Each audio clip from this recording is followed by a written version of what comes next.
हमने आपको origin of life और थ्योरीज हार्डी बीनबर्ग लॉ तक हमने जो भी बहुत इंपॉर्टेंट बातें थी हमने सारा कवर किया है। इनफैक्ट एनसीईआरटी लगभग सब कवर कर रहे हैं।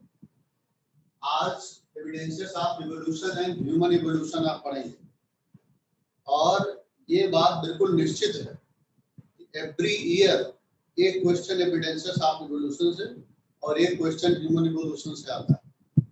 लगभग पिछले 10 साल का अगर आप रिकॉर्ड देख लें, एक आध साल को छोड़ दिया जाए तो हम ये कह सकते हैं बिल्कुल दावे के साथ कि 8-9 वर्षों में हर साल यहाँ से क्वेश्चन आए।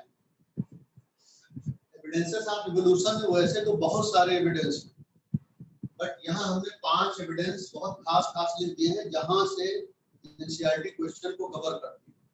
इसमें फर्स्ट एविडेंस है फॉसिल एविडेंस।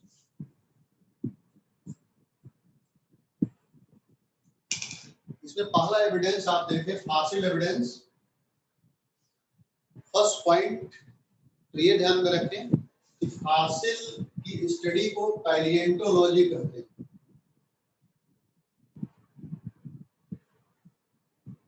तो फॉसिल एविडेंस को आप पैलिएंटोलॉजिकल एविडेंस भी कर सकते हैं।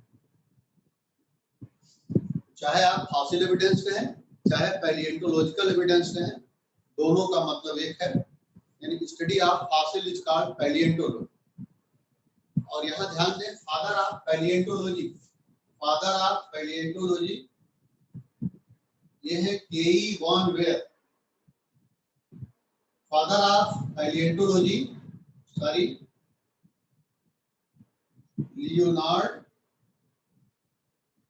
Leonard da Vinci. Father of palaeontology Leonard da Vinci Italian थे, आर्किटेक्ट इंजीनियर भी थे। मोनालिसा पेंटिंग के लिए भी ये जाने जाते हैं। Father of palaeontology Leonard da Vinci. और सेकंड पॉइंट पर father of modern palaeontology. Father of modern palaeontology हैं केई वॉन वेयर। और यहीं पर हम बोल सकते हैं father of Indian palaeontology. Father of Indian palaeontology ये हैं बीरबल साहनी।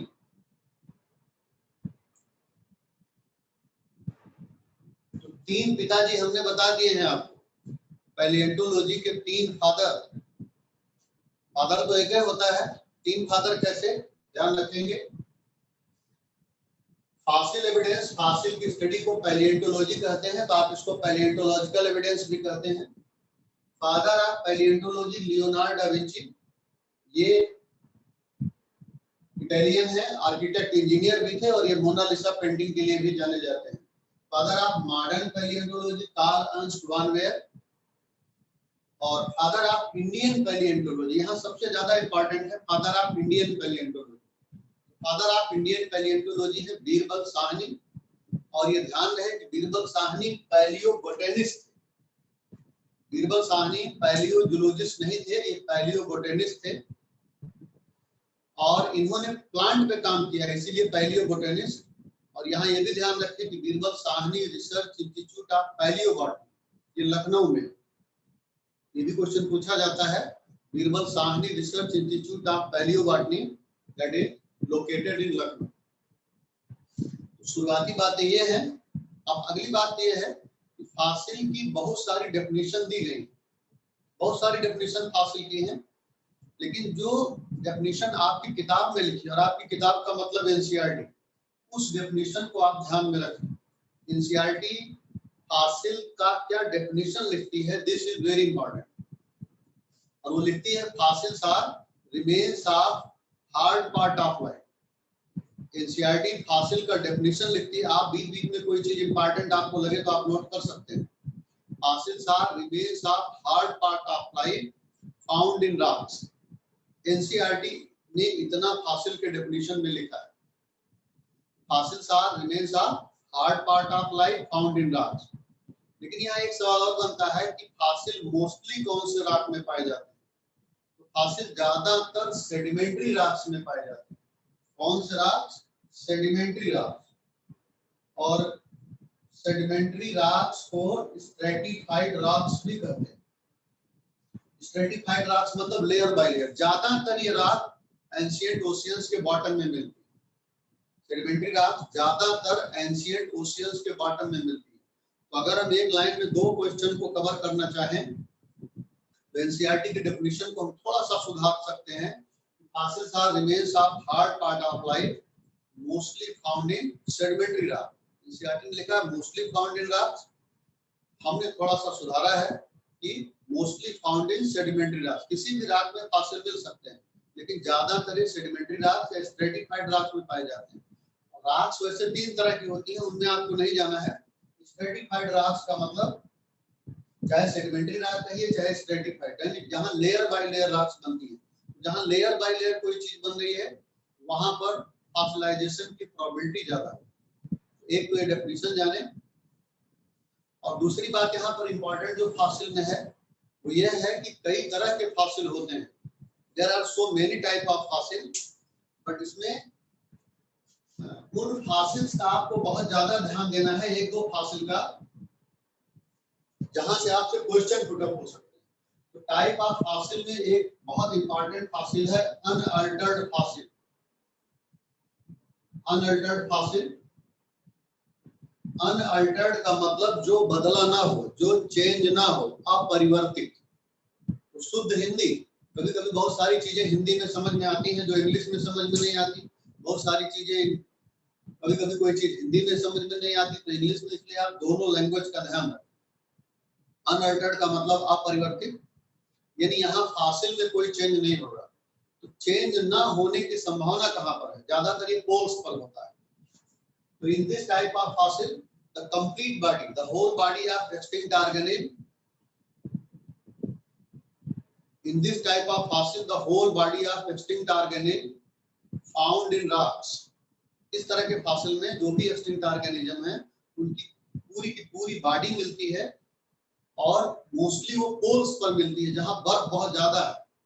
और इसका एग्जांपल एम्स तक में पूछा गया है। इसके एग्जांपल में elephant like woolly mammoth, elephant like woolly mammoth, ये करीब 25,000 वर्ष पहले एक्सटिंक्ट हुए हैं। 25,000 इयर्स बैक एक्सटिंक्ट हुए हैं, और ये हुबहू मिल रहे हैं। अगर आप डिस्कवरी चैनल वगैरह देखते होंगे तो वहां पर भी आता रहता है। इनके फॉसिल साइबेरिया में, यानी रसिया, साइबेरिया रसिया में है, तो इनके फॉसिल रसिया में, साइबेरिया बहुत कोल्ड रीजन है, अभी भी वहां टेम्परेचर -50-60 चल रहा होगा। तो वहां पर ये हुबहू जैसे थे वैसे ही 25,000 वर्ष पहले एक्सटिंक्ट हुए हैं, और वैसे के वैसे मिल रहे हैं। ये क्वेश्चन एम्स तक पूछा गया है, इसको ध्यान रखें। और दूसरा यहाँ पर है पेट्रीफाइड फॉसिल। ये भी बहुत इंपॉर्टेंट फॉसिल है जिसको पेट्रीफाइड फॉसिल। यहाँ एक क्वेश्चन बनता है कि व्हाट इज पेट्रिफिकेशन। आपको पता है हमारी बॉडी में 2 पार्ट होते हैं, ऑर्गेनिक और इनऑर्गेनिक पार्ट। 2 पार्ट हमारी बॉडी में होते हैं। कोई बच्चा कह रहा है सर कैमरा, चलो ठीक है, चीजें ठीक होगी। पेट्रीफाइड फॉसिल, पेट्रीफाइड फॉसिल, यहाँ एक क्वेश्चन पूछा जाता है व्हाट इज पेट्रिफिकेशन। जैसे हमारी बॉडी में 2 पार्ट होते हैं, ऑर्गेनिक पार्ट और इनऑर्गेनिक पार्ट, और इन्हीं फॉसिल को ध्यान में रख करके एनसीईआरटी ने डेफिनेशन भी बनाई है। ध्यान रखिएगा, पेट्रीफाइड फॉसिल, किसी भी बॉडी में 2 पार्ट होंगे, ऑर्गेनिक और इनऑर्गेनिक पार्ट। यहाँ पर क्या होता है, जो ऑर्गेनिक पार्ट होता है, removal of organic part by mineral deposition. Organic part क्या गया, सड़ गल गया, और उसमें मिनरल डिपॉजिट हो जाते हैं। तो removal of organic part by mineral deposition is called petrification. ये पहला क्वेश्चन ये है, what is petrification. Removal of organic part by mineral deposition is called petrification. ऐसे फॉसिल को पेट्रीफाइड फॉसिल कहते हैं। तो अगर ऑर्गेनिक पार्ट खत्म हो गया तो मिलेगा क्या, इनऑर्गेनिक पार्ट मिलेगा। और इनऑर्गेनिक पार्ट में क्या मिलेगा, हड्डियां मिलेंगी, टीथ मिलेगा, bone, teeth, shell, shell like mollusc shell, ये सब मिलता है। तो यही डेफिनेशन तो एनसीईआरटी ने लिखी है कि fossils are remains of hard part of life found in rocks. तो यहाँ पर क्या होगा, ऑर्गेनिक पार्ट रिमूव हो जाएगा, वहां मिनरल डिपोजिशन हो जाएगा, और इनऑर्गेनिक पार्ट जैसे बोन है, टीथ है, मोलस सेल है, ये सब चीजें आपको मिलेगी। ये क्वेश्चन में आपके पूछा जाता है कि अगर कोई हार्ड पार्ट मिल गया, जो कि एनसीईआरटी ने डेफिनेशन लिखी, बोन मिल गया, टीथ मिल गया, मोलस्कल मिल गया, तो उसको आप कौन से फासिल कहते हैं? पेट्रीफाइड फासिल। तो यहाँ पर ये दो फासिल बेहद इंपॉर्टेंट है। वैसे तो फासिल बहुत तरह के हैं, लेकिन जो एग्जामिनेशन ओरिएंटेड क्वेश्चन होते हैं वो ये खास दो हैं। और उसके बाद यहाँ पर जो एक क्वेश्चन और बहुत ज्यादा ओरिएंटेड होता है वो ये है कि जो डेटिंग ऑफ फासिल है, यानी क्लॉक ऑफ दरार, जो मेथड है जिनको आप एब्सोल्यूट डेटिंग कहा जाता है, तो फासिल की एज का पता कैसे चले? तो आपको पता है फासिल चट्टानों में है, रॉक्स में है, और अगर रॉक्स की एज का पता चल जाए तो उन चट्टानों की उम्र का पता चल सकता है। तो आपने केमिस्ट्री में हाफ लाइफ पढ़ा होगा। रॉक्स में सर्टेन रेडियो एक्टिव एलिमेंट होते हैं। ये रेडियो एक्टिव एलिमेंट अपनी रेडियो एक्टिविटी को एक फिक्स रेट से लूज करते रहते हैं और एक निश्चित टाइम के बाद नॉन रेडियो एक्टिव आइसोटोप में कन्वर्ट हो जाते हैं। तो जो टाइम है उसी का पता कर लिया जाता है, कितने टाइम में कोई radio active non radio active में कन्वर्ट हुआ।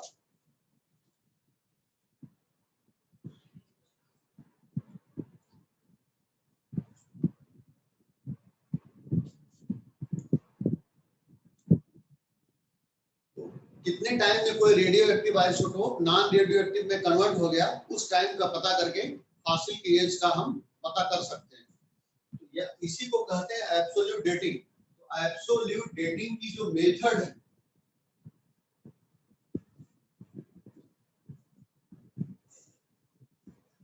एब्सोल्यूट डेटिंग की जो मेथड है उसमें पहला है रेडियो कार्बन डेटिंग।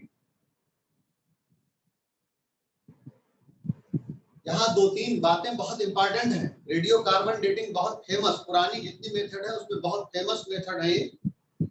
इसको बिलार्ड एफ लीवी ने डिस्कवर किया था। बिलार्ड एफ लीवी ने इसको खोजा था और इसके लिए लीवी को नोबेल प्राइज भी मिला है। और ये बहुत ज्यादा पॉपुलर मेथड है। पुरानी मेथड में पॉपुलर है, ध्यान रखिएगा, नई मेथड में पॉपुलर नहीं। पुरानी मेथड में रेडियो कार्बन डेटिंग लगभग जितनी लैब है, यहाँ लखनऊ में जैसे मैंने आपको बताया Birbal Sahni research institute of palaeobotany है, तो वहां पर भी रेडियो कार्बन डेटिंग की पूरी लैब है।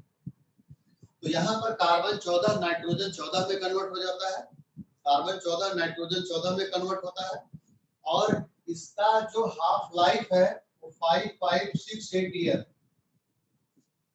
इसका हाफ लाइफ भी पूछा जाता है कि कार्बन 14 का हाफ लाइफ कितना है, 5568 वर्ष, कहीं कहीं 5570 लिखा रहता है, उसमें आपको नहीं जाना है। 5568 ईयर्स है इसका हाफ लाइफ, यानी इतने समय के बाद ये अपना आधा डिसइंटीग्रेट हो जाता है। तो कभी कभी ये क्वेश्चन पूछ लिया जाता है कि ये मेथड कितने हजार वर्ष तक की फासिल के लिए बहुत ज्यादा अप्लाइड है। तो 1/2, 1/4, 1 इस तरह से होता है। तो ज्यादा से ज्यादा 50,000 ईयर्स तक की फासिल्स के लिए ये मेथड बहुत अप्लाई। ये रेडियो कार्बन है। दूसरी मेथड है potassium argon. Potassium argon method है। पोटेशियम आर्गन मेथड में पोटेशियम 40 आर्गन 40 में कन्वर्ट होता है, और पोटेशियम की जो हाफ लाइफ है वो 1.3 बिलियन ईयर्स है, 1.3 अरब वर्ष। और ये बहुत इंपॉर्टेंट मेथड है।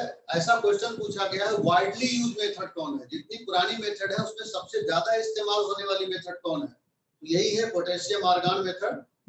और ये क्वेश्चन इस पर और भी है कि वाइडली यूज मेथड क्यों है, क्योंकि जो रेडियो एक्टिव पोटेशियम है वो लगभग सभी रॉक्स में पाया जाता है, और इसकी रेट ऑफ जो रेडियो एक्टिविटी की जो लूजिंग रेट है वो बहुत कम है। आप देख रहे हैं हाफ लाइफ 1.3 बिलियन ईयर्स। तो इसलिए this is widely used method. Why? Because radioactive potassium is found in almost all the rocks and rate of losing radioactivity is very slow. और एक मेथड पे कभी-कभी और सवाल पूछ लिया जाता है, यूरेनियम मेथड।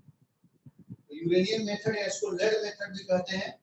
यहाँ यूरेनियम 235 लेड 207 में कन्वर्ट होता है, और लेड 207 को प्लम्बियम भी कहा जाता है।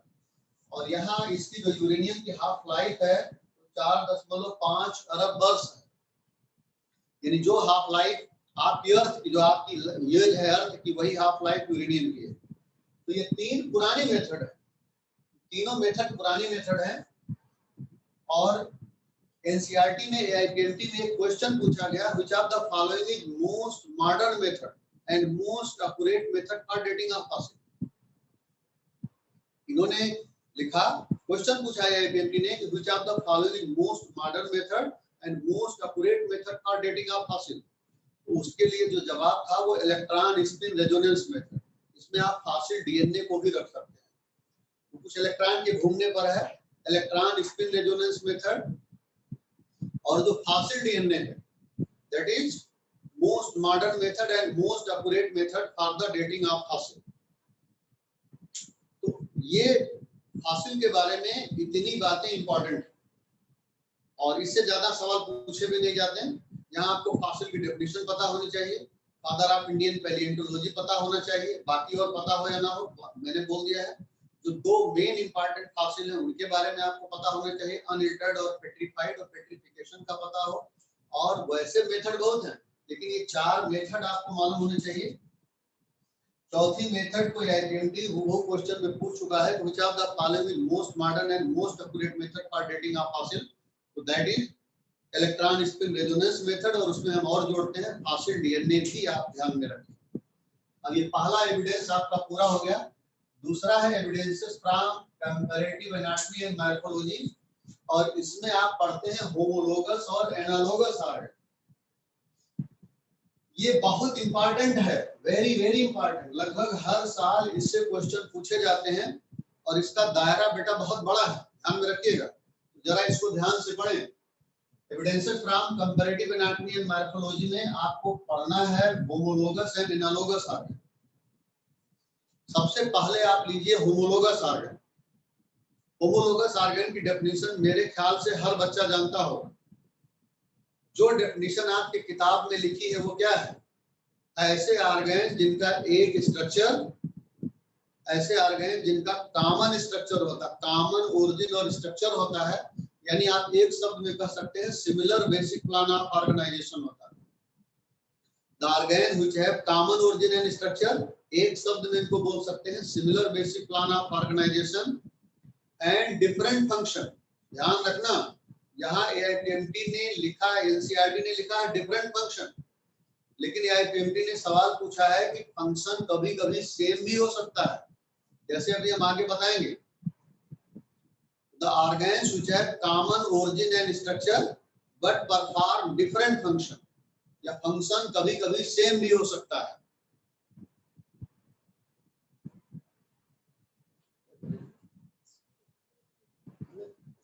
हमें ना बताएं।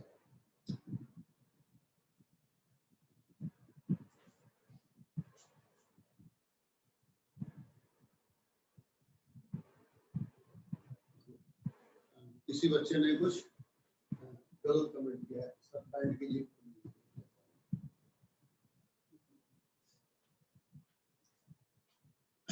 चलिए ठीक है, आप लोग कंसंट्रेट होकर के सुने और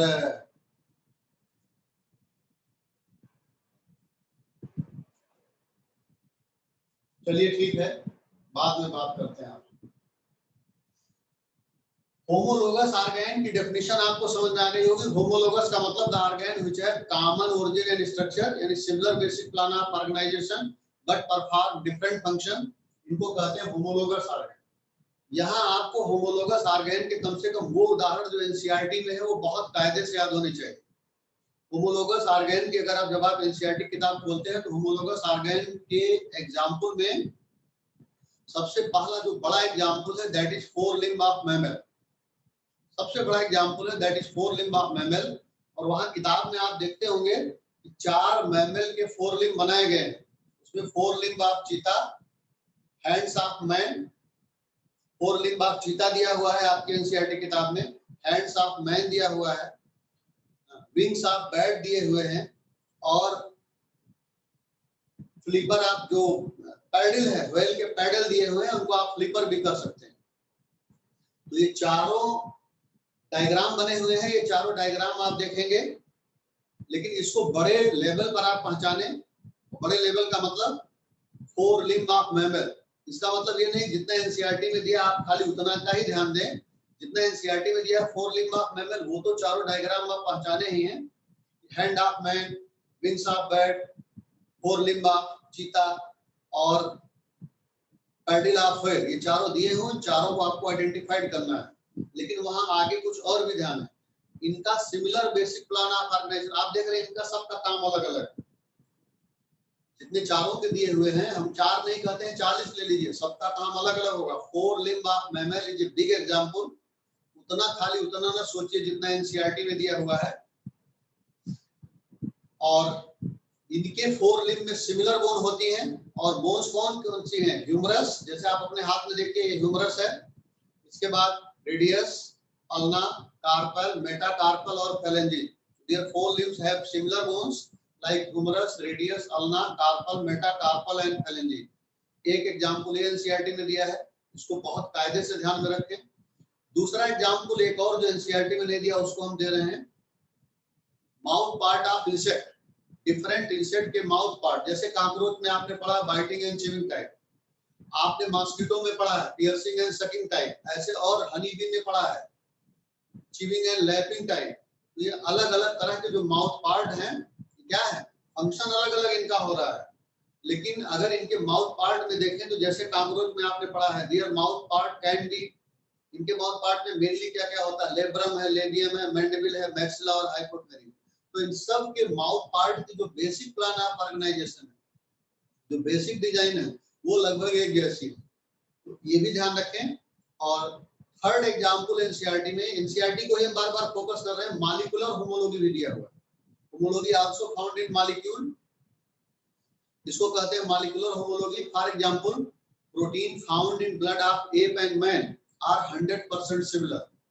और इसके बाद बहुत बढ़िया एग्जांपल स्ट्रक्चरल होमोलॉजी का दिया हुआ है। Structural homology is found in heart, brain, skeleton and excretory system of different vertebrate. उसके दो एग्जांपल बहुत खास दिए हैं, heart of frog and heart of human, brain of frog and brain of human.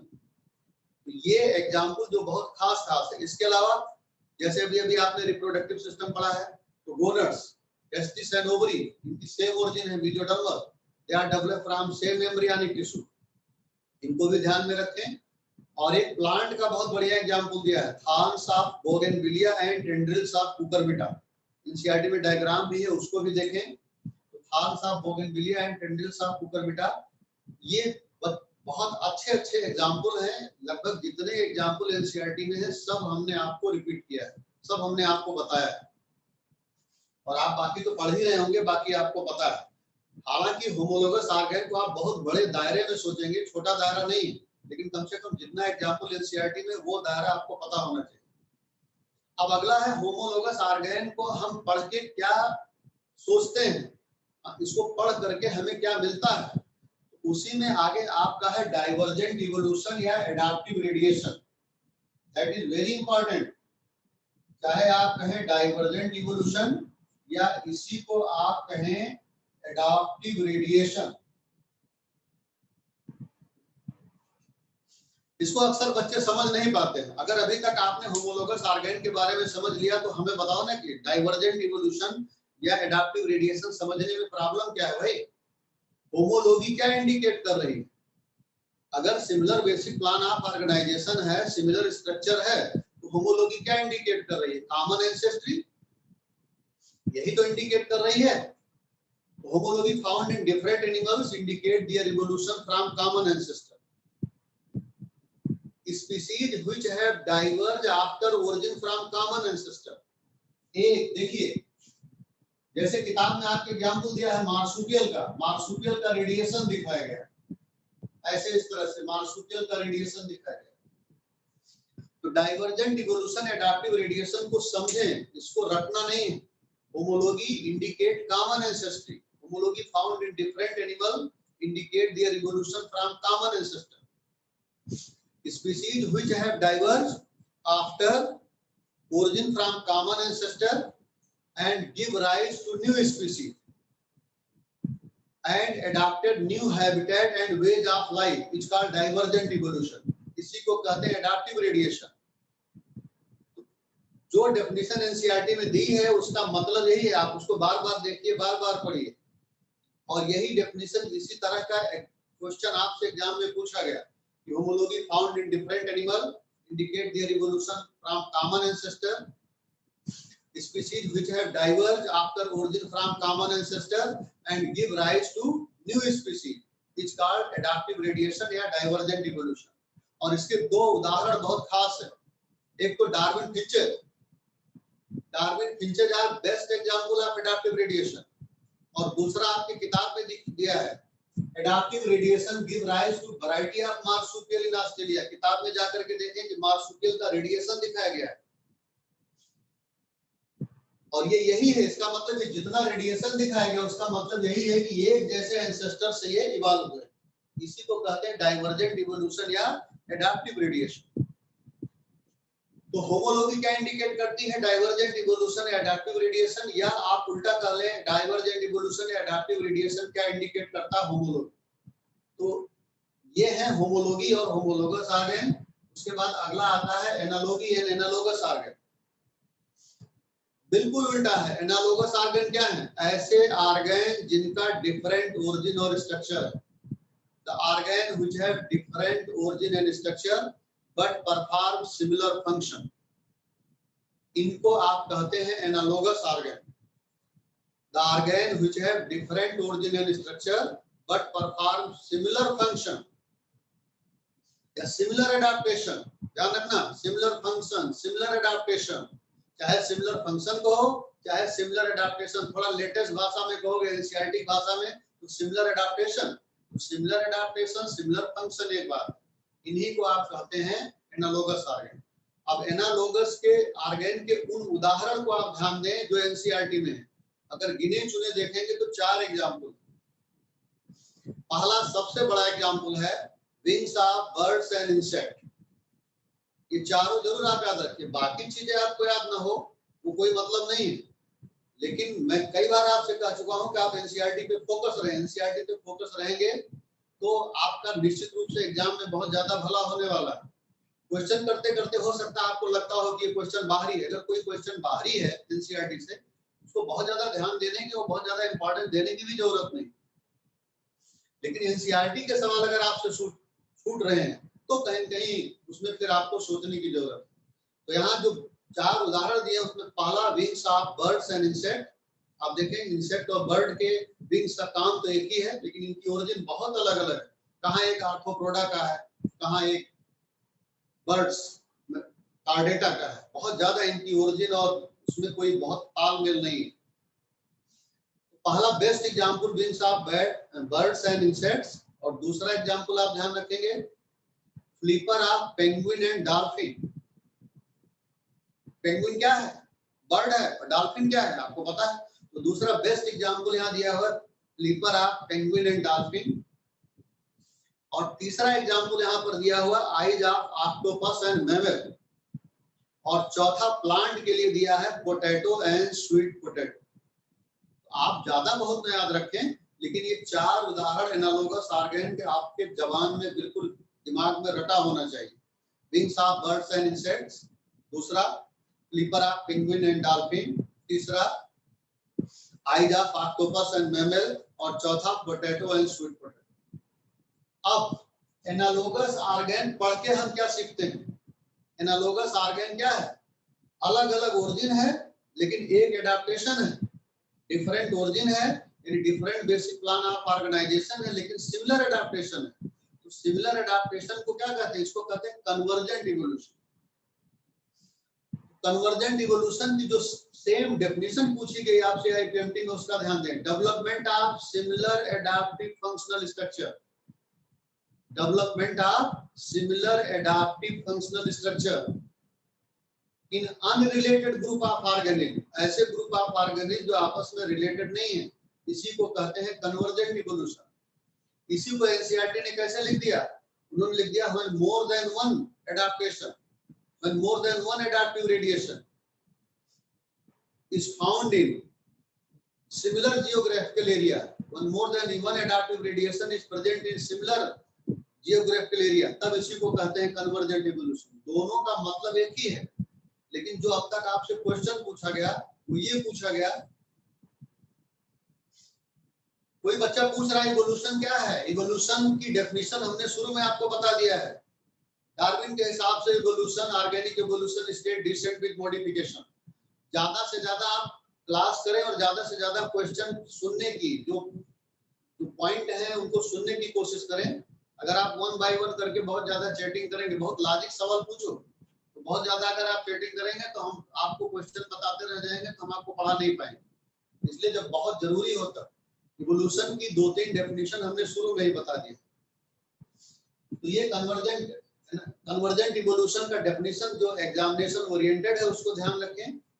When more than one adaptive radiation is found in similar geographical area, तब उसी को कहते हैं कन्वर्जेंट इवोल्यूशन। और जो पूछा गया वैसे, ये तो एनसीईआरटी की डेफिनेशन जो लिखी है, development of similar adaptive functional structure in unrelated group of organism is called convergent evolution. और किताब में आप अपने डायग्राम भी देखिएगा, जो किताब में डायग्राम दिया है उस डायग्राम का एक उदाहरण उसी को लेकर के हम उदाहरण दे रहे हैं। Some of marsupials of Australia, example convergent evolution का उदाहरण सुनो।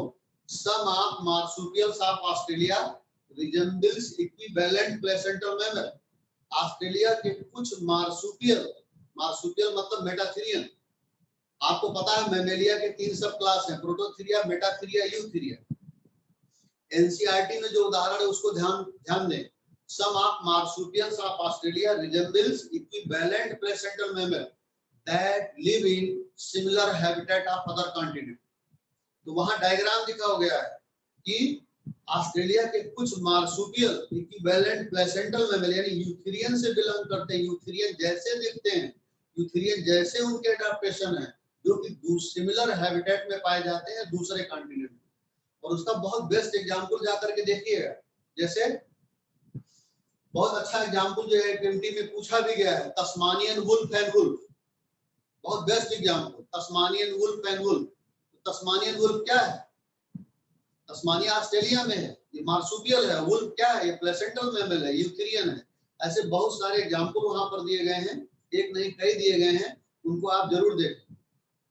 तो ये है evidences from comparative anatomy and morphology, जिसमें हमने आपको होमोलोगस एनालोगस ऑर्गन बताया। उन पॉइंट पे ज्यादा फोकस आपको करना, और हमने भी उन पॉइंट पे ज्यादा फोकस किया है जो एक्सक्लूसिवली एनसीईआरटी में। और यहाँ एडाप्टिव रेडिएशन, डाइवर्जेंट इवोल्यूशन का मतलब एक है, और कन्वर्जेंट इवोल्यूशन आपने समझा वो भी। इसके बाद तीसरा है vestigial organ.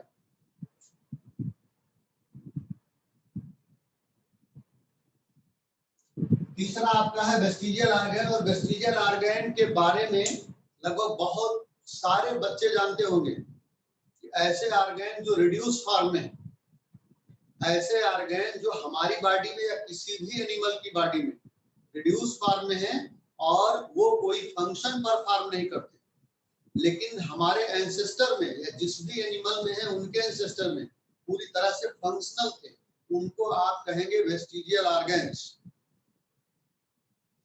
So the organs which are present in reduced form and do not perform any function but were fully developed in their ancestor, यानी they were fully functional, इन्हीं को कहते हैं वेस्टिजियल ऑर्गन। और ह्यूमन बॉडी में जो vestigial organ है, अक्सर क्वेश्चन उसी पे फोकस किया जाता है। तो उन वेस्टिजियल ऑर्गन्स को कम से कम जितने हैं, वैसे तो ह्यूमन बॉडी में करीब 80-90 वेस्टिजियल ऑर्गन। एक साइंटिस्ट थे वाइडरसेन, जिन्होंने करीब 80 to 90 vestigial organs human body में लिस्टेड किया, लेकिन उसमें वो जो खास ऑर्गन आपसे पूछे जाते हैं वो ध्यान दें। तो वेस्टिजियल ऑर्गन की डेफिनेशन आपको समझ में आ गया? प्रजापति जी, वेस्टिजियल ऑर्गन की डेफिनेशन समझ में आ गई? The organs which are present in reduced form and do not perform any function in the body but they are fully functional in their ancestor are called vestigial organ. ऐसे organ जो हम में reduce form में हैं, उनका कोई काम नहीं है, वो घटते जा रहे हैं, लेकिन हमारे पूर्वजों में पूरी तरह से फंक्शनल थे, उनको कहेंगे वेस्टिजियल ऑर्गन। तो पूर्वजों में फंक्शनल थे, हम में फंक्शनल नहीं। अब ऐसे ऑर्गन को वेस्टिजियल ऑर्गन कहते हैं। और ऐसे ऑर्गन मैंने बताया कि एक साइंटिस्ट है वाइडरसेन, जिन्होंने करीब 80 to 90 वेस्टिजियल ऑर्गन को लिस्टेड किया ह्यूमन बॉडी में, जिसमें कुछ खास है जिनके उदाहरण आप ध्यान दीजिए। एक तो ये है प्लाइका सेमिलुनरिस, जिसको आप निक्टिटेटिंग मेम्ब्रेन कहते हैं, हिंदी में जिसको निमेषक पटल कहते हैं।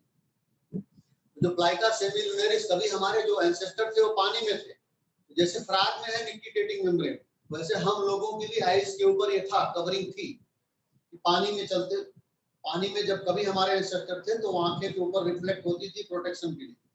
तो पहला एग्जांपल है प्लाइका सेमिलुनरिस, या उसी को आप निक्टिटेटिंग मेम्ब्रेन कहते हैं। दूसरा बहुत बढ़िया एग्जांपल है ये पिन्ना मसल।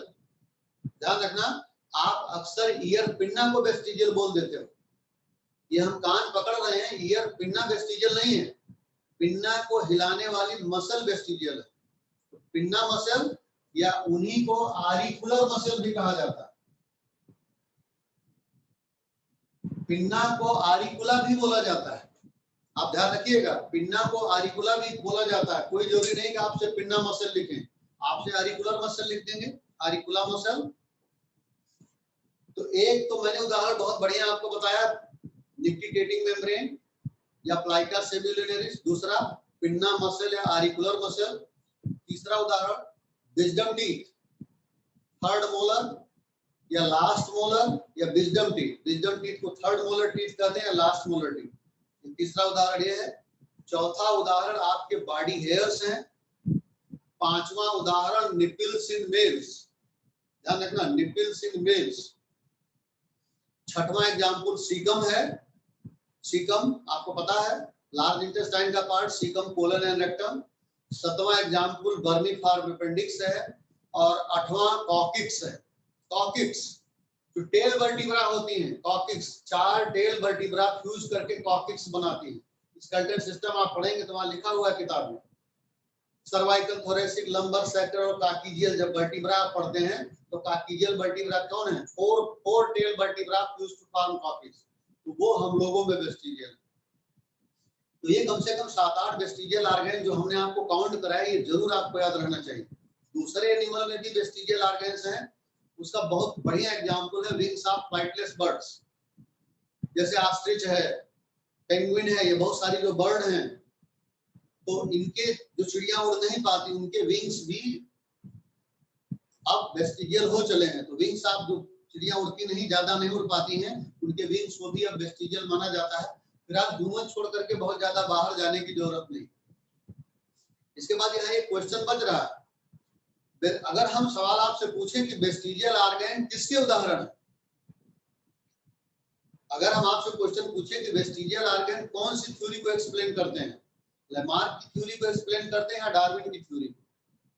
तो पहला जवाब आपका आएगा लेमार्क की थ्योरी को, लेकिन हमने बताया था लेमार्क की थ्योरी को theory of inheritance of acquired character कहते हैं, और theory of use and disuse of an organ भी कहते हैं। तो ध्यान रखना, vestigial organ are good example of Lamarckism. कौन सी theory? Theory of use and disuse of an organ, theory of inheritance of acquired character नहीं। उपार्जित लक्षणों की वंशागत वो वाला प्रिंसिपल वेस्टिजियल ऑर्गन पर फिट नहीं बैठता है। Theory of use and disuse of organ वाला प्रिंसिपल ये फिट बैठता है। लेमार्क ने तो कहा था ना, प्राणी जिस अंग का ज्यादा उपयोग करता है वो ज्यादा डेवलप होता है, जिसका उपयोग नहीं करता वो धीरे धीरे डीजनरेट और डिसअपियर होता है। तो वेस्टिजियल ऑर्गन यही तो हो रहे हैं, धीरे धीरे डीजनरेट और डिसअपियर हो रहे हैं। तो आप कभी भी ये नहीं कहेंगे कि vestigial organs are good example of Darwinism, they are good example of Lamarckism. और लेमार्क में कौन सी बात को एक्सप्लेन कर रहे हैं? Use and disuse of an organ, theory of inheritance of acquired character नहीं। और तो ये हो गए वेस्टिजियल ऑर्गन। इसके बाद कनेक्टिंग लिंक। कनेक्टिंग लिंक में से आपको कनेक्टिंग लिंक पता है, कुछ एनिमल्स और plants, some animals and plants have character of 2 separate group. कुछ एनिमल और प्लांट होते हैं जिनमें 2 सेपरेट ग्रुप के कैरेक्टर होते हैं। एक प्रिमिटिव ग्रुप होता है पहले का और एक एडवांस ग्रुप। कुछ एनिमल्स और प्लांट्स ऐसे हैं जिनमें 2 सेपरेट ग्रुप के कैरेक्टर हैं, एक प्रिमिटिव ग्रुप और दूसरा एडवांस ग्रुप। प्रिमिटिव मतलब पहले वाला, एडवांस मतलब उसके जस्ट बाद। इन्हीं एनिमल्स और प्लांट्स को, इन्हीं स्पीशीज को कहते हैं कनेक्टिंग लिंक। तो कनेक्टिंग लिंक आपको इंडिकेट कर रही है कि हाँ इवोल्यूशन हुआ। अगर किसी में दोनों के कैरेक्टर हैं, पहले वाले ग्रुप के भी और बाद वाले ग्रुप के ही, इसका मतलब उसके पहले भी कुछ था, उसके बाद भी कुछ आया, दोनों के कैरेक्टर है, इन्हीं को आप कहते हैं कनेक्टिंग लिंक। अब जो कनेक्टिंग लिंक आपसे एआईपीएमडी यानी नीट जो फोकस करता है या जो एआईपीएमडी ने फोकस किया है, उन कनेक्टिंग लिंक पे जरा ध्यान दें। देखो वायरस और यूग्लिना आपसे कभी नहीं अब पूछा जाएगा, ये पुराने स्टाइल के सवाल है कि virus is connecting link between non living and living, Euglena is connecting link between plant and animal. ये दो सवाल अब नहीं पूछे जाते। यहाँ पर जो क्वेश्चन पूछे जाते हैं जरा ध्यान रखना, एक है काइमेरा। तो काइमेरा है connecting link between cartilaginous and bony fish. आप चाहें तो लिख सकते हैं connecting link between cartilaginous and bony fish. और दूसरा बहुत बढ़िया एग्जांपल लंग फिश। हम आपको बता दें लंग फिश की 3 स्पीशीज है, 3 जनरा है इसकी। प्रोटोप्टेरस, इसकी 3 जनरा है। प्रोटोप्टेरस, इसमें कभी कभी प्रोटोप्टेरस का नाम लिख करके पूछा गया है। लेपाइडोसाइरन एंड नियोसिरेटोडस।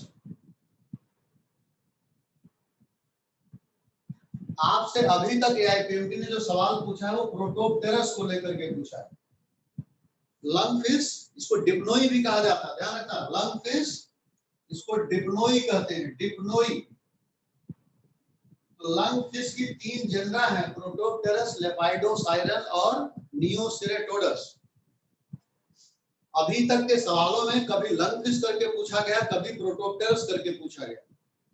लेकिन अब हम बता रहे हैं कि इसकी 3 जनरा है और तीनों फ्रेश वाटर में पाई जाती हैं। कोई अफ्रीका में है, कोई अमेरिका है, कोई कहीं है, तीनों फ्रेश वाटर में। और ये कनेक्टिंग लिंक है फिशेस और एम्फीबियंस के बीच, connecting link between fishes and amphibians. और इसके बाद एक और बहुत बढ़िया उदाहरण है, दैट इज लैटिमेरिया।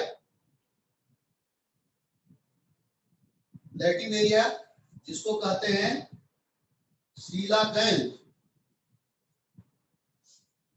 लैटिमेरिया को सीलाकैंथ कहते हैं। लैटिमेरिया यानी सीलाकैंथ, ये बेटर कनेक्टिंग लिंक है फिशेस और एम्फीबियन के बीच। ध्यान रखना, लंग फिश या प्रोटोप्टेरस भी फिशेस और एम्फीबियंस के बीच कनेक्टिंग लिंक है। लैटिमेरिया या सीलाकैंथ ये भी फिशेस और एम्फीबियंस के बीच कनेक्टिंग लिंक है, लेकिन ये बेटर कनेक्टिंग लिंक है। और इसका एक्सप्लेनेशन एनसीईआरटी ने किया है। पहले ऐसा माना जाता था कि ये एक्सटिंक्ट हो गई है, लेकिन अभी ये मिली है दक्षिण अफ्रीका में, साउथ अफ्रीका में ये मिली है और ये लिविंग है।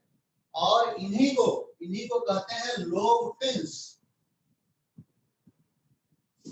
इन्हीं को कहते हैं लोब फिन्स। और ऐसा माना जाता है कि जो लोब फिन्स हैं उन्हीं से एम्फीबिया अपीयर हुए। इवोल्यूशन के ट्रेंड में फिशेस से एम्फीबियन आए, तो ये माना जाता है कि इन्हीं लोब फिन से एम्फीबिया अपीयर हुए। तो इतना तो ये आपके किताब में लिखा हुआ है NCERT, that is very important. तो ये दोनों बहुत इंपॉर्टेंट है, लंग फिश और लैटिमेरिया। उसके बाद और जो एग्जांपल फोकस किए जाते हैं वो आपको पता होगा, बैलेनोग्लासस। बैलेनोग्लासस जो हेमिकार्डेट है, ये नॉन कार्डेट और कार्डेट के बीच कनेक्टिंग लिंक है। तो बैलेनोग्लासस को आप याद रखें, connecting link between non chordate and chordate. इसके बाद आप याद रखें रेप्टाइल और बर्ड के बीच connecting link, that is Archaeopteryx. कक्षा 10 से आप नाम पढ़ते आ रहे हैं, Archaeopteryx connecting link between reptile and bird. Platypus जिसको आर्थोरिंकस कहते हैं, डकबिल प्लेटिपस जो प्रोटोथेरियन है, that is connecting link between reptile and mammal. ध्यान रखना इवोल्यूशन में रेप्टाइल से बर्ड और मैमल दोनों आए हैं। ध्यान रखना इवोल्यूशन में ऐसा नहीं हुआ है कि रेप्टाइल से बर्ड आए हों और बर्ड से मैमल आए हों। This is very important question, mind it. Evolution में ऐसा नहीं हुआ। देखो फिशेस से एम्फीबियन आए, लेकिन रेप्टाइल से बर्ड और मैमल दोनों आए। आप पहले बर्ड पढ़ते हो फिर मैमल पढ़ते हो कार्डेटा में। इवोल्यूशनरी ट्रेंड में ऐसा नहीं हुआ है कि रेप्टाइल से बर्ड आए हों और बर्ड से मैमल आए हों। हम जो बोल रहे हैं उसको ध्यान दो, रेप्टाइल से बर्ड और मैमल दोनों हैं। तो रेप्टाइल और बर्ड के बीच भी कनेक्टिंग लिंक है, आर्कियोप्टेरिक्स। और रेप्टाइल और मैमल के बीच भी कनेक्टिंग लिंक है, दैट इज प्लेटिपस, जिसको आप कहते हैं आंथोरिंकस, डकबिल प्लेटिपस। इसके बाद दो और बहुत इंपॉर्टेंट जिनको आईपीएमबी ने कई बार फोकस किया है, एक तो ये है नियोपैलिना। तो Neopilina is connecting link between Annelida and Mollusca. Neopilina Annelida और मोलस्का के बीच कनेक्टिंग लिंक है। और एक और बहुत इंपॉर्टेंट आईपीएमबी पूछती है, दैट इज पेरिपेटस। पेरिपेटस जिसको आप वॉकिंग वर्म कहते हैं, पेरिपेटस को वॉकिंग वर्म कहते हैं, और ये कनेक्टिंग लिंक है एनिलिडा और आर्थ्रोपोडा के बीच। एनिलिडा और मोलस्का के बीच कनेक्टिंग लिंक नियोपैलिना, और एनिलिडा और आर्थ्रोपोडा के बीच कनेक्टिंग लिंक पेरिपेटस। तो इतने कनेक्टिंग लिंक जो हमने आपको बताए हैं, उसमें से कौन खास इंपॉर्टेंट है आपको समझ में आ गया होता। वायरस और यूग्लिना बहुत इंपॉर्टेंट नहीं है। काइमेरा आप याद रखिए, कार्टिलेजिनस और बोनी फिश के बीच, लंग फिश, प्रोटोप्टेरस आप याद रखिए, इसकी तीनों जिंदा याद रहे या ना रहे, लेकिन लंग फिश, डिप्लोई यानी प्रोटोप्टेरस याद रहे, लैटिनेरिया, सीलाकैंथ याद रहे, और इनको लो फिन कहा जाता है, जिनसे एम्फीबिया है। रेप्टाइल और बर्ड के बीच कनेक्टिंग लिंक आपको याद रहे, आर्कियोप्टेरिक्स, रेप्टाइल और मैमल के बीच याद रहे, प्लेटिपस। और आपको नॉन कार्डेट और कार्डेट के बीच कनेक्टिंग लिंक बेलोग्लासस याद रहे, और आपको ये नियोपैलिना और पेरिपेटस, ये दोनों बेहद इंपॉर्टेंट है, ये भी आपको याद रहे। तो अगर आप नीट के लिहाज से देखेंगे तो इसमें लैटिनेरिया, लंगफिश, नियोपैलिना, पेरिपेटस, ये चार तो बेहद इंपॉर्टेंट। ये हो गया कनेक्टिंग लिंक। और अब लास्ट में ये एटाविस्टिक स्ट्रक्चर एविडेंसेस में कम से कम ये 5 एविडेंस जो बहुत इंपॉर्टेंट है, अब हम उनको आपको बता रहे हैं। एटाविस्टिक स्ट्रक्चर, एटाविस्टिक स्ट्रक्चर क्या होती है? कभी कभी कुछ करैक्टर ऐसे होते हैं, कभी कभी कुछ करैक्टर ऐसे होते हैं जो हमें सडनली आ जाते हैं। Sometimes in some animals some characters appear suddenly. कभी कभी कुछ एनिमल्स में, हम चूंकि ह्यूमन की बात कर रहे हैं तो ह्यूमन को लेंगे, कभी कभी हमें कुछ करैक्टर सडनली ऐसे आ जाते हैं जो इवोल्यूशन के दौरान खत्म हो गए थे लेकिन अचानक में आ गए।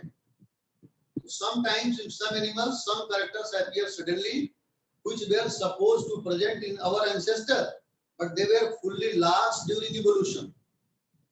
कभी कभी कुछ एनिमल्स में कुछ करैक्टर ऐसे आ जाते हैं, सडनली आ जाते हैं, जो हमारे एंसेस्टर में थे, हमारे पूर्वजों में थे, इवोल्यूशन के दौरान खत्म हो गए। इन्हीं करैक्टर को एटाविस्टिक करैक्टर या एटाविस्टिक स्ट्रक्चर कहते हैं, और इस प्रक्रिया को एटाविज्म या रिवर्जन कहते हैं। हिंदी में इसको कहते हैं प्रत्यावर्तन, मतलब दोहराया जाना। ध्यान रखना, एटाविज्म या रिवर्जन वर्ड भी आपको अच्छी तरह से पता होना चाहिए। अब एटाविस्टिक स्ट्रक्चर के 2-3 एग्जाम्पल जो बहुत ज्यादा पूछे जाते हैं, हमारी बॉडी में बहुत खास, उनको ध्यान रखें। एटाविस्टिक स्ट्रक्चर में एक तो ह्यूमन बेबी विद टेल। कभी कभी कुछ बच्चे ऐसा पैदा हो जाते हैं जिनकी पूंछ होती है छोटी सी। तो पूंछ हमारे पूर्वजों में थी, अब तो पूंछ नहीं है। और अगर किसी आदमी में अचानक में किसी बच्चे में पूंछ आ जाए तो पूंछ पहले कभी थी, इवोल्यूशन के दौरान खत्म हो गई, अचानक में आ गई, तो उसी को आप कहेंगे एटाविस्टिक स्ट्रक्चर। दूसरा एक बहुत बढ़िया फेमस एग्जांपल है जो एम्स तक में पूछा गया, वो है cervical fistula. Cervical fistula, cervical fistula, ये एम्स का क्वेश्चन है जो प्रीवियसली पूछा गया। सर्वाइकल फिस्टुला कैसा है, ध्यान दीजिए। कभी कभी कुछ बच्चों में, बच्चा पैदा हुआ तो यहाँ देखिए, यहाँ गर्दन के पीछे, बिहाइंड द नेक, ईयर के नीचे, इसके नीचे और बिहाइंड द नेक। तो कभी कभी कुछ बच्चों में behind the neck, below the year एक नेचुरल अपर्चर पाया जाता है, नेचुरल अपर्चर मिलता है पैदा होते ही। इसी को कहते हैं सर्वाइकल फिस्टुला। और ये सर्वाइकल फिस्टुला क्या रिप्रेजेंट करता है? Cervical fistula pharyngeal gill slits को रिप्रेजेंट करता है। ये बताता है कि हमारे जो एंसेस्टर थे वो एक्वेटिक थे, हमारे जो वर्टिब्रेट एंसेस्टर थे वो एक्वेटिक थे, और एक्वेटिक वर्टिब्रेट एंसेस्टर्स में ये गिल, फेरिंजियल गिल स्लिट्स को रिप्रेजेंट करता है। तो सर्वाइकल फिस्टुला ध्यान रखें, some time in some human baby an aperture is present behind the neck, it is called cervical fistula. It represent pharyngeal gill slits, pharyngeal gill slits को represent करता है। और ये फेरिंजियल गिलफिड्स मछलियों में होती है ना, हमारे एक्वाटिक वर्टिब्रेट एंसेस्टर में था ब्रीदिंग के लिए। और एक तीसरा उदाहरण और हम आपको बताएं, एक्स्ट्रा निपिल। एक्स्ट्रा निपिल का मतलब हमने आपको वेस्टिजियल ऑर्गन में बताया था कि जो मेल में निपिल है वो वेस्टिजियल है, लेकिन चाहे मेल हो चाहे फीमेल हो, अगर ह्यूमन में एक्स्ट्रा निपिल आ रहे हैं तो वो एटाविस्टिक स्ट्रक्चर है। और पढ़ते पढ़ते आपको एक बात और समझ में आ रही होगी कि कोई भी वेस्टिजियल कैरेक्टर, तमाम ऐसे वेस्टिजियल कैरेक्टर हैं जो एटाविस्टिक हो सकते हैं। जैसे आपने पिन्ना मसल पढ़ा ना, आरिकुलर मसल आपने पढ़ा कि पिन्ना मसल वेस्टिजियल है, लेकिन अगर आपका कान हिलने लगे अचानक में, आप पैदा हुए हो और कान हिलाते हुए निकल रहे हो, आपका कान हिलने लगे तो क्या हो जाएगा, वो आपका एटाविस्टिक स्ट्रक्चर हो जाएगा। तो क्वेश्चन करते समय ये भी ध्यान रखें कि कोई भी वेस्टिजियल कैरेक्टर एटाविस्टिक स्ट्रक्चर हो सकता है अगर वो फंक्शनल हो गया। हालांकि एटाविस्टिक स्ट्रक्चर की जो सही डेफिनेशन है वो यही है कि इवोल्यूशन के दौरान खत्म हुए और अचानक में आते हैं। तो इसीलिए इसका बेस्ट एग्जांपल हमने आपको सर्वाइकल फिस्टुला और ह्यूमन बेबी विद टेल बताया, जो अक्सर आपसे पूछे जाते हैं। हाँ, एक्स्ट्रा निपिल भी आप याद रखें, चाहे मेल हो चाहे female, more than 2, that is extra nipple, ये भी ह्यूमन में एटाविस्टिक स्ट्रक्चर है। तो एविडेंसेस ऑफ इवोल्यूशन में ये जो 5 एविडेंस हैं जिनसे आपके पास कम से कम 99% सवाल फोकस होते हैं, वो हमने आपको पांचों सही ढंग से आपको बताने की कोशिश किया है। अब ये एविडेंसेस को हम यहीं पर ओवर करते हैं और इसके बाद जो बहुत इंपॉर्टेंट टॉपिक है दैट इज ह्यूमन इवोल्यूशन, उसको हम एनसीईआरटी बेस्ड फोकस करते हैं, उसको जरा ध्यान से सुनें।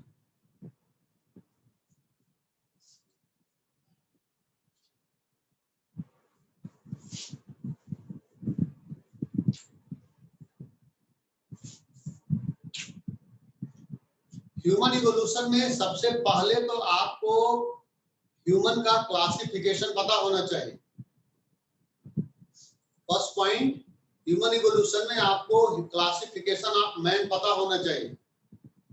मैन का क्लासिफिकेशन फाइलम कार्डेटा, सब फाइलम वर्टिब्रेटा, ध्यान रखें, फाइलम कार्डेटा, सब फाइलम वर्टिब्रेटा, क्लास मैमेलिया, सब क्लास यूथेरिया, ऑर्डर प्राइमेट, यहाँ सब ऑर्डर भी हैं, फाइलम कार्डेटा, सब फाइलम वर्टिब्रेटा, क्लास मैमेलिया, सब क्लास यूथेरिया, ऑर्डर प्राइमेट, सब ऑर्डर एंथ्रोपॉइडी, और सुपर फैमिली होमिनोइडी और फैमिली होमिनिडी, जीनस होमो और स्पीशीज सेपियंस।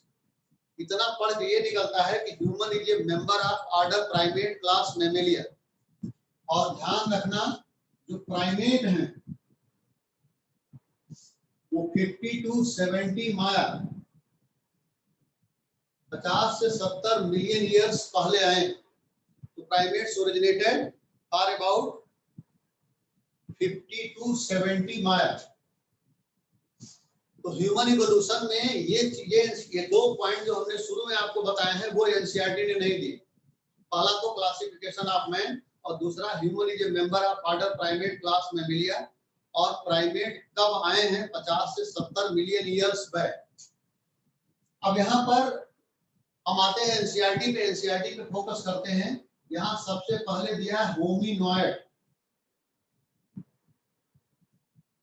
तो होमिनॉइड में 2 होमिनॉइड एनसीईआरटी ने दिए हैं, एक तो ड्रायोपिथेकस और दूसरा रामापिथेकस। ह्यूमन इवोल्यूशन को एनसीईआरटी ने यहां से शुरू किया, ड्रायोपिथेकस और रामापिथेकस।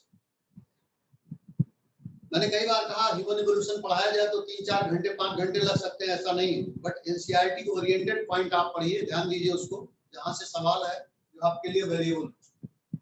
ह्यूमन इवोल्यूशन में पहली बात आपको याद होना चाहिए क्लासिफिकेशन ऑफ मैन। दूसरी बात आपको याद होना चाहिए कि human is a member of order primate class Mammalia, जो क्लासिफिकेशन से ही निकल के आया। और तीसरी बात, प्राइमेट कब आए हैं, 50 to 70 माया 50 से 70 मिलियन ईयर्स अगो आए, यानी। और उसके बाद होमिनॉइड। दो शब्द हैं, आदमी की सुपर फैमिली होमिनॉइडी है और फैमिली होमिनिडी है। There is difference in hominoid and hominid. ध्यान रखना, जब होमिनॉइड बोला जा रहा है और जब होमिनिड बोला जा रहा है तो उसमें फर्क है। होमिनॉइड जब बोलेंगे तो उसमें मंकी, एप और ह्यूमन तीनों आएंगे। आदमी की सुपर फैमिली होमिनॉइडी है, तो जब होमिनॉइड बोलेंगे तो मंकी, एप और ह्यूमन तीनों आएंगे। लेकिन जब होमिनिड बोला जाएगा तो होमिनिड का मतलब आदमी के वो पूर्वज जो दो पैरों पर चले। होमिनिड में ऑस्ट्रेलोपिथेकस, इसके बाद प्री हिस्टोरिक मैन और मॉडर्न मैन आते हैं। होमिनिड वहां से स्टार्ट करते हैं जहां से आदमी दो पैरों पे चला, वहीं से होमिनिड लाइन इवॉल्व होती है। ध्यान रखना, there is difference in hominoid and hominid. Hominoid मतलब मंकी, एप और ह्यूमन। मंकी के भी कुछ कैरेक्टर हो सकते हैं, लेकिन ज्यादातर एप और ह्यूमन के कैरेक्टर आएंगे। उसमें कुछ में एप के ज्यादा कैरेक्टर रहेंगे, कुछ में ह्यूमन के ज्यादा कैरेक्टर रहेंगे। और जब होमिनिड बोला जाएगा तो आदमी के वो पूर्वज जहां से दो पैरों पर चलना शुरू हुआ है उनको आप काउंट करेंगे तो उसमें ऑस्ट्रेलोपिथेकस, प्री हिस्टोरिक मैन और फिर मॉडर्न मैन आता है। तो जरा ये दो चीजें एनसीईआरटी में दी हैं, होमिनॉइड पे ध्यान दें, रायोपिथेकस और रामापिथेकस। पहला पॉइंट, इनका ओरिजिन एंड इवोल्यूशन 15 माया। इन दोनों के लिए ओरिजिन एंड इवोल्यूशन 15 माया। फर्स्ट पॉइंट ध्यान रखें, 15 million years back, million years ago. Dryopithecus और रामापिथेकस दोनों के लिए ओरिजिन एंड इवोल्यूशन 15 माया। उसके बाद रायोपिथेकस, देखिए बाल तो दोनों के शरीर पे थे, इसलिए एनसीईआरटी ने लिखा दे वेर हेयरी। लेकिन ध्यान रखना, Dryopithecus was more ape like than man like. ध्यान रखें, Dryopithecus was more ape like than man like and walk like gorilla. आपको पता है 4 तरह के एप हैं, चिंपैंजी, गोरिल्ला, ओरंगुटान और गिब्बन। 4 तरह के एप पूरी दुनिया में पाए जाते हैं। तो रायोपिथेकस और रामापिथेकस दोनों के लिए ओरिजिन एंड इवोल्यूशन 15 में आया। Dryopithecus very important, it was more ape like than man like and walk like gorilla. और Ramapithecus it was more man like than ape like. Very very important, ये ज्यादा ape like था रायोपिथेकस और ये ज्यादा आदमी के कैरेक्टर इसमें थे। तो ये दोनों जो एनसीईआरटी के पॉइंट हैं ये बेहद इंपॉर्टेंट, ध्यान रखें, इसीलिए हम इनको बार बार फोकस करने की कोशिश कर रहे हैं। तो ये रायोपिथेकस और रामापिथेकस आपको समझ में आ गया। एक पॉइंट और एनसीईआरटी ने दिया है, करीब 4 to 5 मिलियन ईयर्स, 4 to 5 माया, 4 से 5 million years back, man like a walk in east Africa. ये भी लाइन है, ध्यान रखना है, about 4 to 5 Maya, man like a walk in east Africa.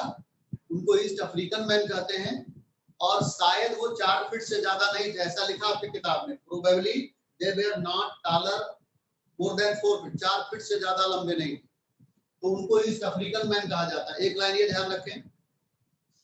अगली जो लाइन आ रही है होमिनिड की, तो अभी अभी हमने आपको बताया कि होमिनिड में ऑस्ट्रेलोपिथेकस को रखते हैं।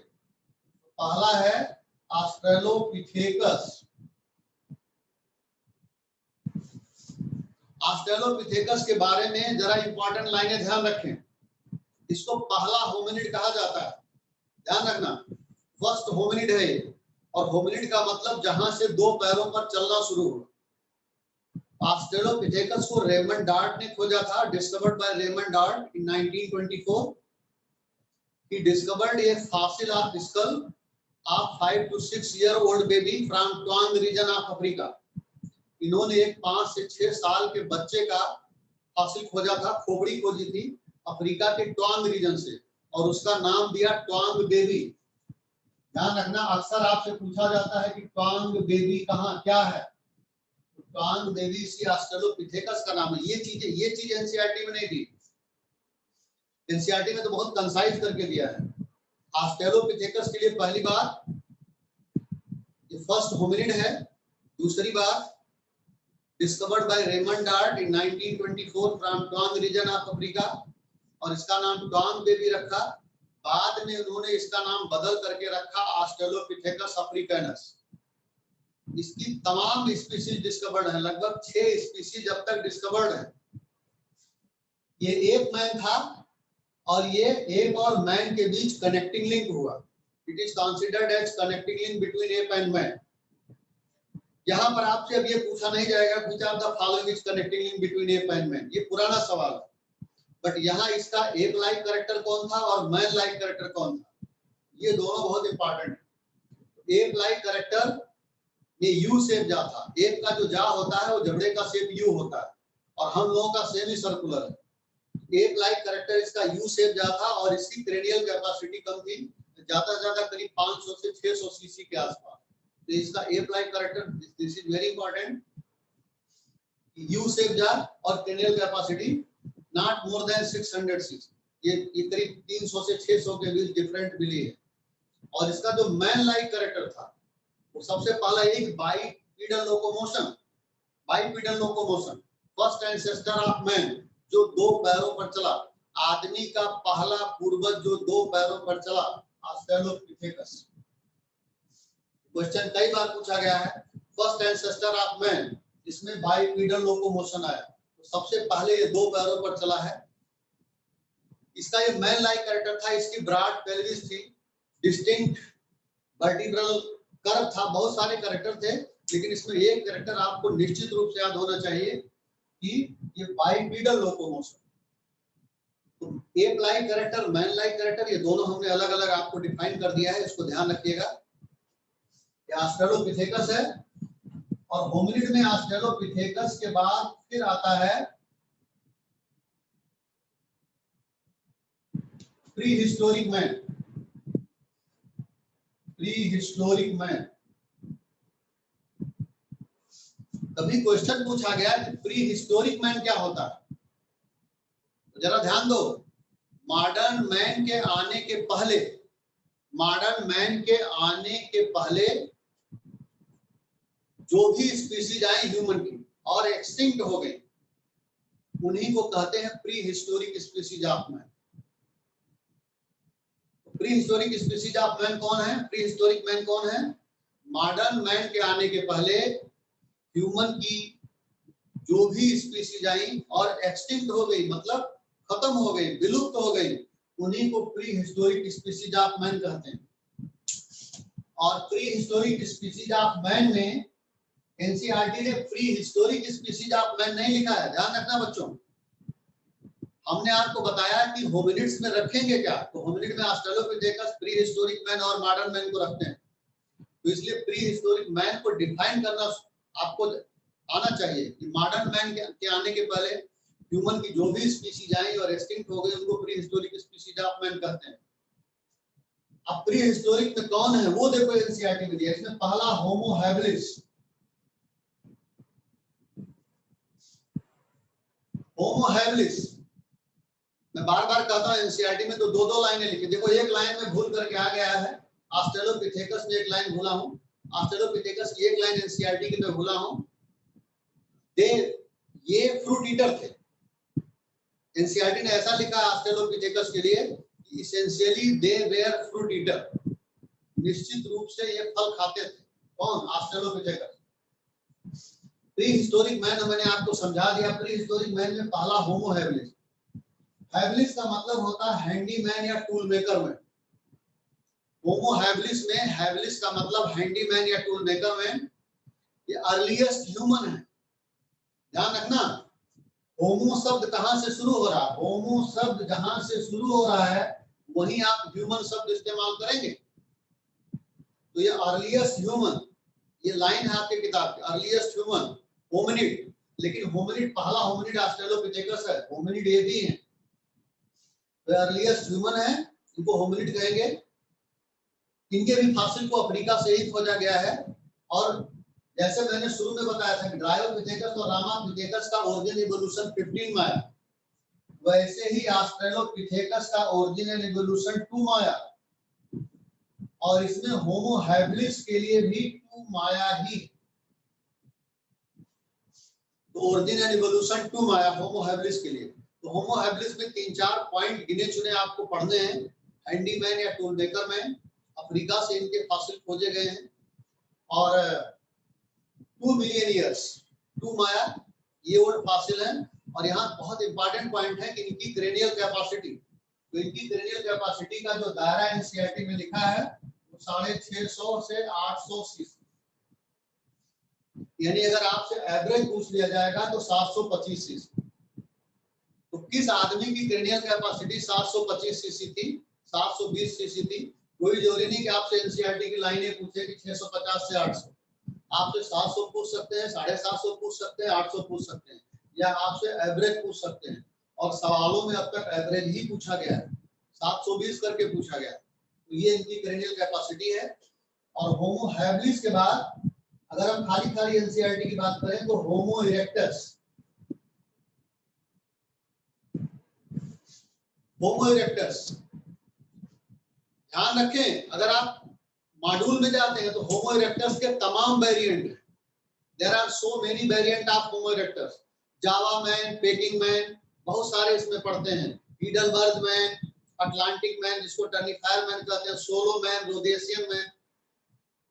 होमो इरेक्टस में 2 मेन आदमी आते हैं, जावा मैन और पेकिंग मैन।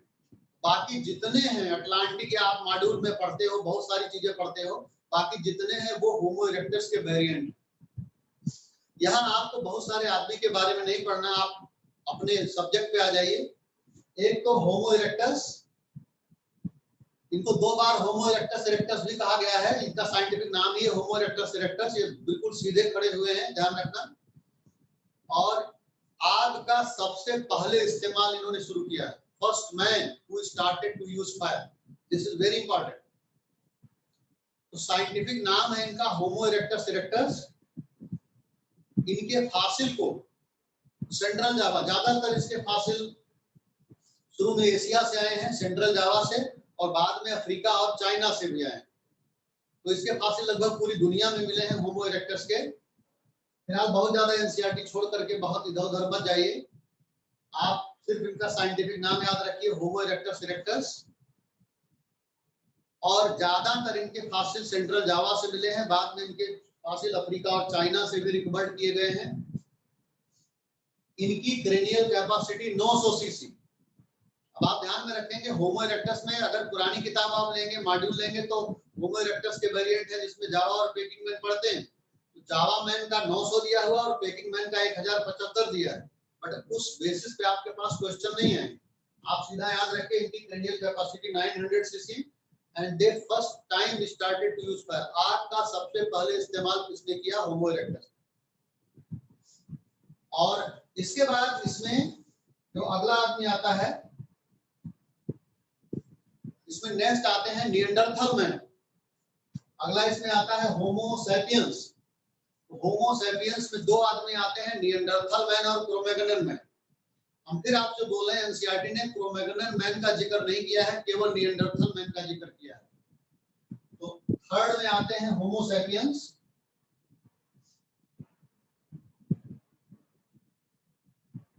होमो सैपियंस में आते हैं Neanderthal man and Cro-Magnon man.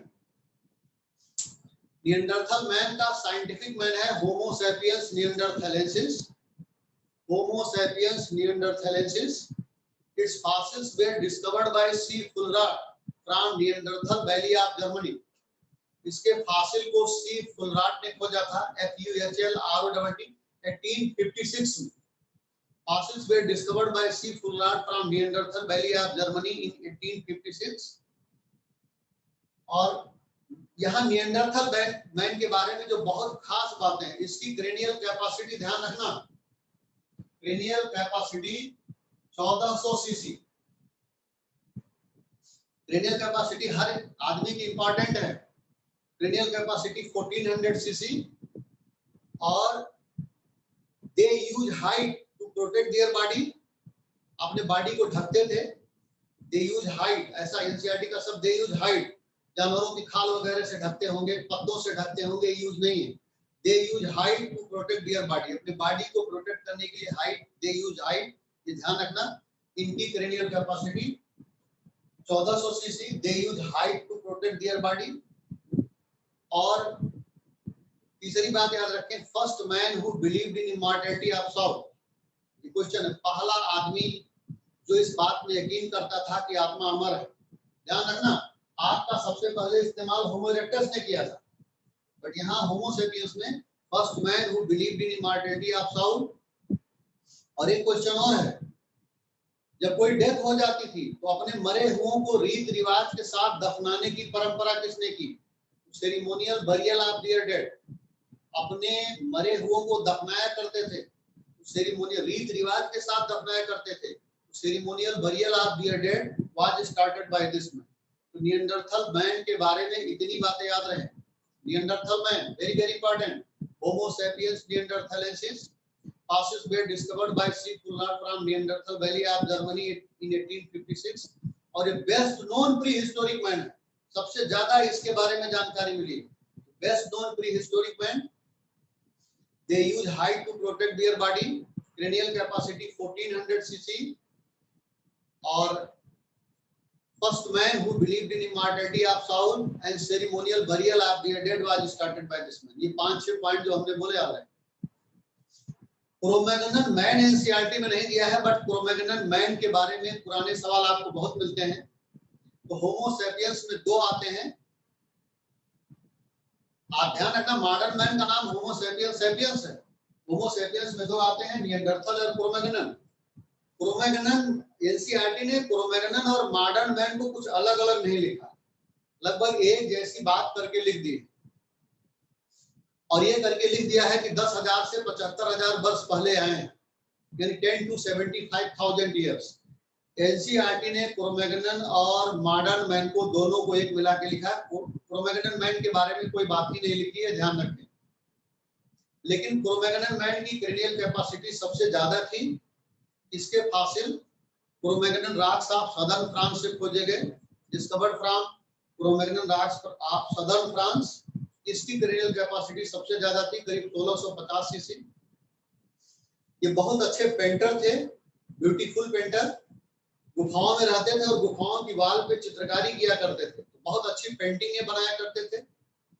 और ध्यान रखना, धनुष बाण का, बाउज एंड एरोज, इनका इस्तेमाल इन्होंने करना शुरू किया था।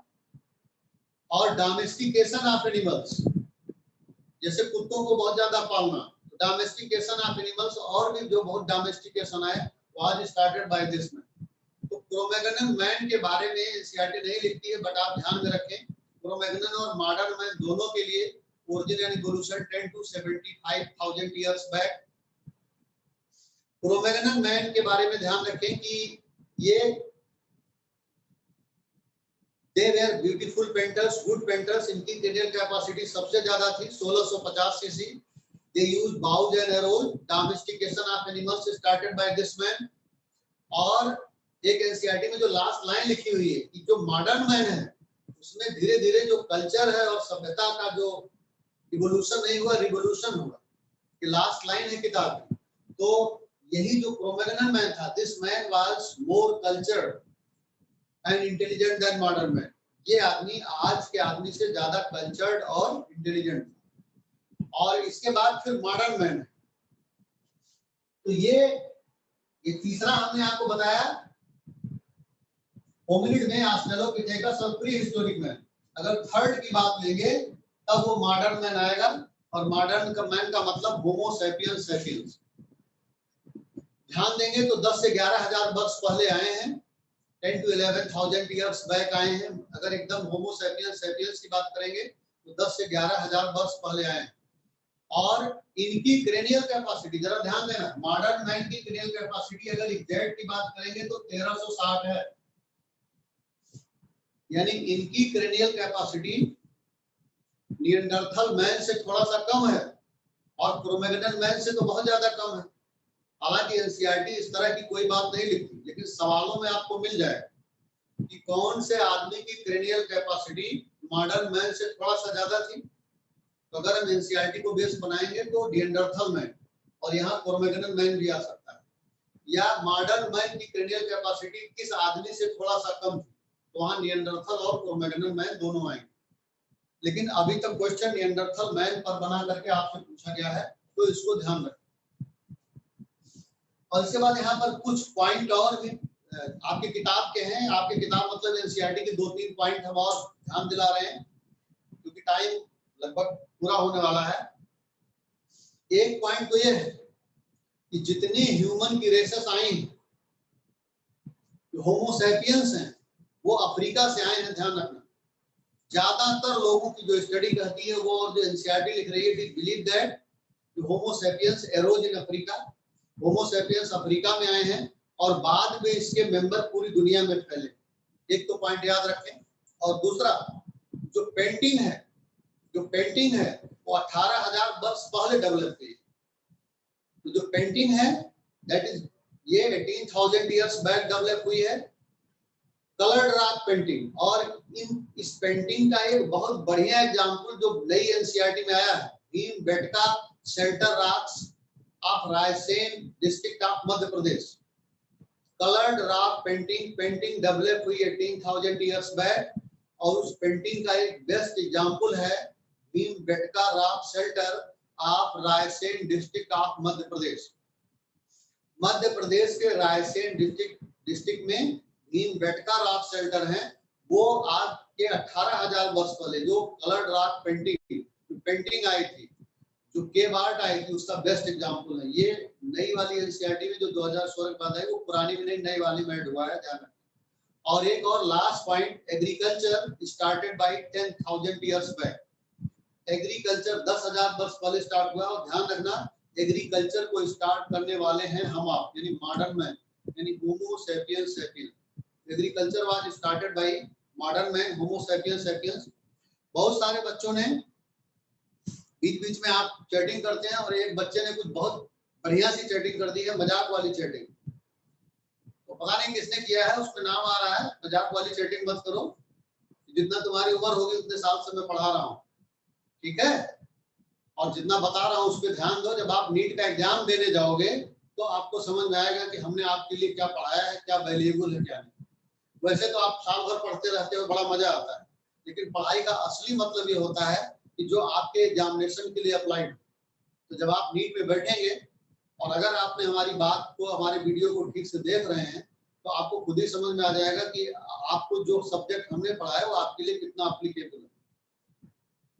इसेंशियल जरूरी कमेंट हो तभी करें, मजाक वाले कमेंट ना करें। मैं देख रहा हूँ आज किसी बच्चे ने मजाक किया है, तो चलो तुम्हारा मजाक तुम्हें मुबारक हो, थैंक यू।